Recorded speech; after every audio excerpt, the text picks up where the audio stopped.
today I wanted to talk about what it's like, from my personal experience, of course, dating someone with PTSD. Now, disclaimer, right out the gate, before I even get started, I have nothing against anyone with any mental diagnosis that includes PTSD. And anything that I say is not me making a blanket statement about anyone who has PTSD.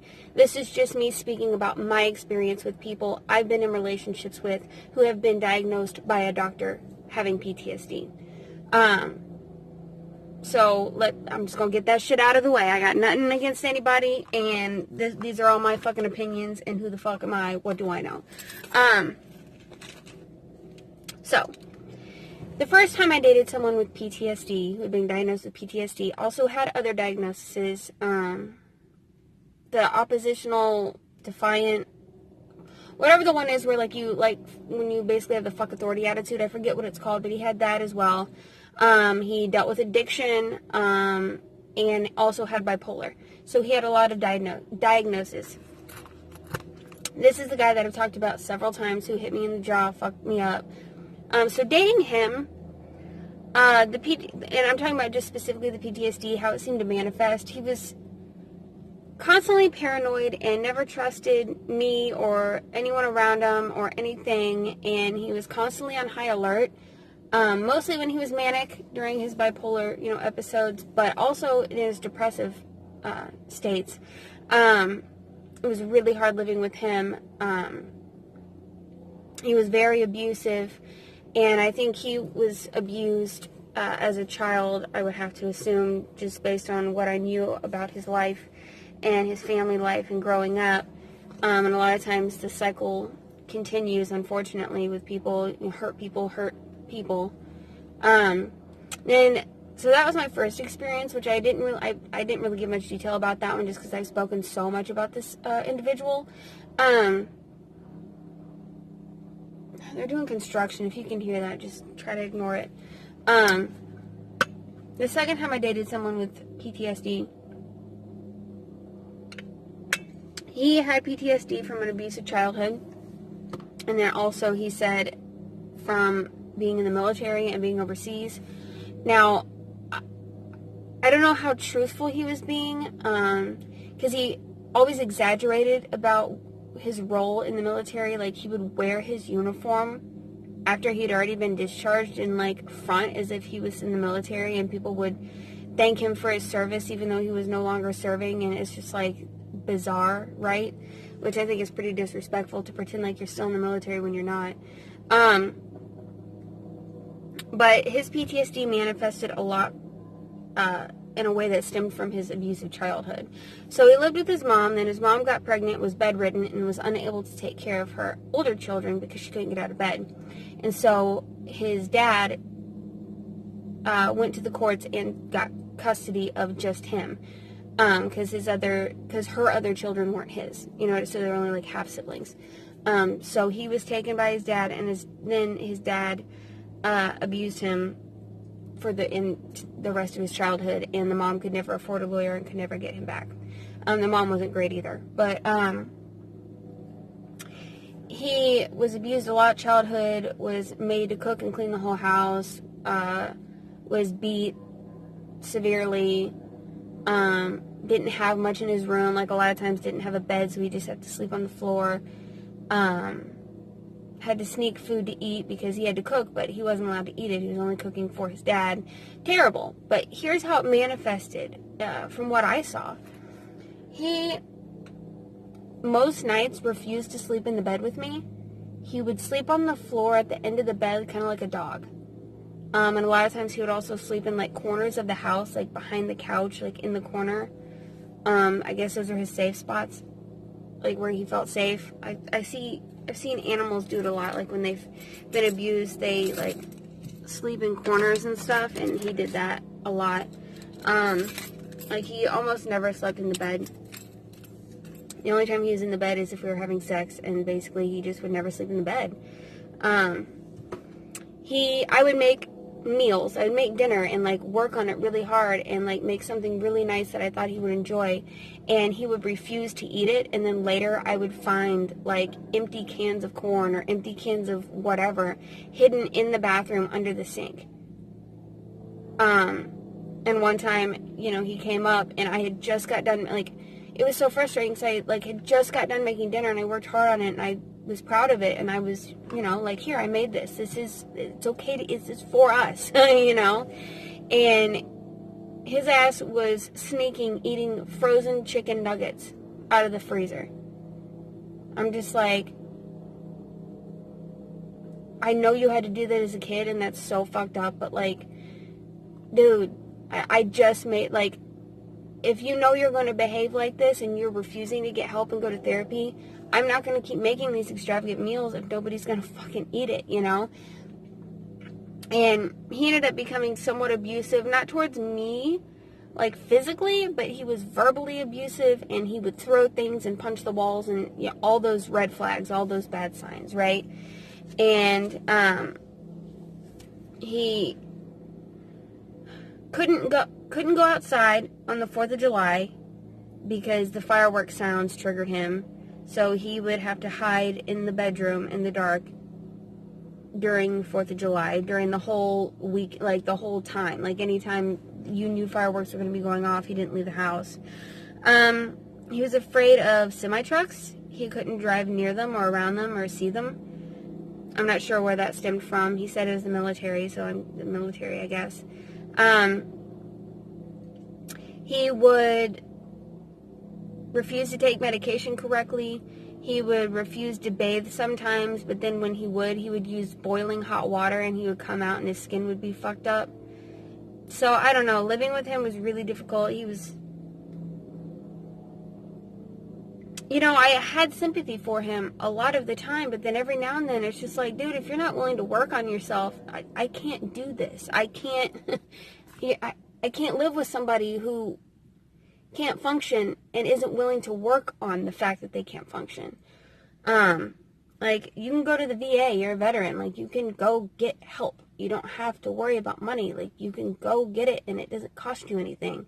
May not be the best help in the world, but, like, dude, go. And it just manifested in a lot of crazy ways. And then my last relationship was someone who had PTSD. His, I think, was also from a bad childhood. And his came out as rage.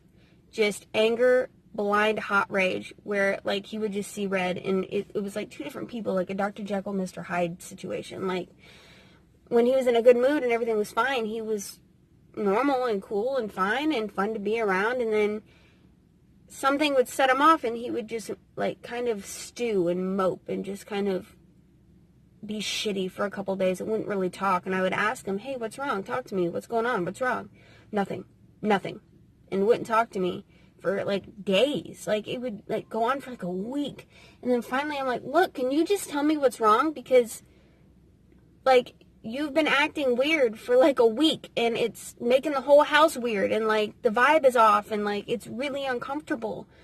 And then he would blow the fuck up and go the fuck off. And it would be, like, a 3-hour-long yelling match, because I have a temper too, and somebody's not going to just yell at me and I'm just going to take it. That's not me. That'll never happen. And he would just go the fuck off, and then he would finally calm down, be mad for a couple more days, and then he'd finally come to realize he was being a dick the whole time and that he was in the wrong. And then he'd be fine for a while, and it was a cycle, and then he would just start getting weird again. Like, it was a pattern, and it was always the same. I knew it was coming when it was coming. I'm like, I can feel it in the air. Like, I know he's getting ready to be weird for like a week. We're going to get in an argument. He's going to realize he was wrong and that he was acting weird and that I was justified in saying, hey, what's wrong? Will you please talk to me? And then it'll start all fucking over again. Yeah, his was just like a blind hot rage. And he was just always so angry, and he hated the world, and he hated himself. And he would always do the I'm going to kill myself thing.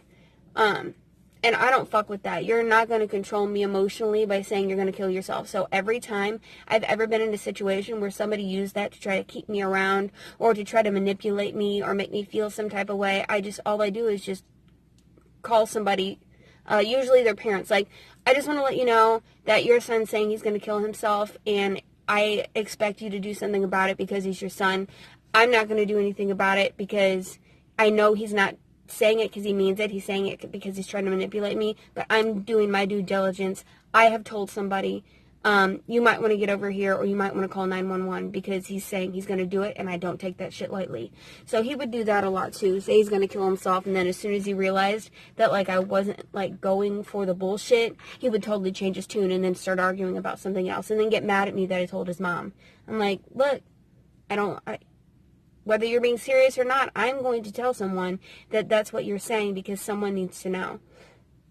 You know, because if you do end up doing it, I'm not going to have that guilt on my heart saying, oh, I just didn't believe him and I didn't do anything to try to stop it. You know what I mean? So he was just very emotionally manipulative, or he tried to be, but, like, you can't bullshit me. Oh, you probably can, but, like, he couldn't. You can't bullshit somebody who's bullshitted for the vast majority of their adulthood, right? It's just...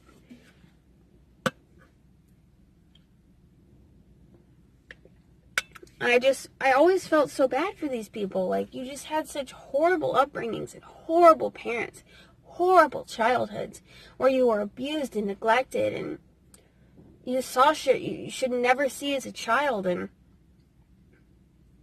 But all three of these people refused to get help and refused to do anything about their diagnosis. And I am one who firmly believes a diagnosis is not an excuse for shitty behavior. It is your responsibility to take care of whatever it is you need to take care of. Like I've said this before, my diagnosis, I have been diagnosed with BPD, which is borderline personality disorder, which makes me act like a fucking lunatic sometimes. But I've worked on it to the point where I don't even remember the last time I had an outburst. It's been, I don't know how long, you know. It's because I've been genuinely, truly trying to better myself, and I've been doing everything I can to try to be a better version of myself than I was the day before. And so I've also been diagnosed with major depression and anxiety disorder, and these are all things that I've had to be, you know, medicated for at one point in time or the other. But now I'm on no medication anymore. Now, if I ever get weird and feel like I need to be put back on it, I will immediately go to my doctor because that is my responsibility. But, you know, I don't see diagnosis as an excuse to be a fucking piece of shit human being to other people. I see it as, okay, this is what I've been diagnosed with. This is the road that I need to take to be better. That's what I need to do. And the reason I feel comfortable saying that, and I don't feel hypocritical at all, is because that is exactly what I've done with my mental illnesses. I have taken them at face value. This is what I have. Okay. What do I need to do to not, like, sit and stew in this? What do I need to do to not drown in my problems? All these people had problems with addiction. All these people had other diagnoses as well. And none of them would get help. And I don't know if that's a PTSD thing or if it's just a these people thing. I have no idea. But those are my experiences with the 3 relationships that I've been in with people who have been diagnosed with PTSD. And it was very hard to be with these people just because they just lived in their disorder and they wouldn't get help. And that just really sucks, man. Because I'm out of all those relationships, and one of them is in prison probably for the rest of his life. The other one stalked me for years after I broke up with him. I had to get a restraining order, or a protection order.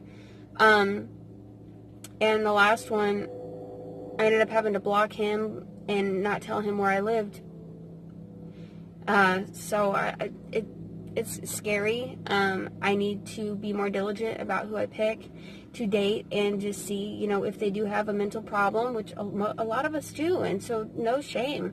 But are they working on it? Have they gone to a therapist? Are they taking medication? Are they doing things that they need to be doing? Are they meditating or doing literally anything that helps your mental state? Because that's just so important, because you're never going to find a perfect person. You just need to find somebody who values themselves enough to be the best that they can be, because then if you're doing the same thing, you can be the best together. like I said with my disclaimer, like, this is nothing against anyone who has PTSD. I wish all of you the best. If you need to get help, no matter what you're going through, no matter what your diagnoses are, even if you haven't been diagnosed. If you think you need help, get help. And like I said, this is not me making blanket statements about what people with PTSD are like. This is just me explaining my personal experiences with specific people who had been diagnosed by a doctor with PTSD. So I'm going to go ahead and go. Just remember that there's always hope that tomorrow will be a better day.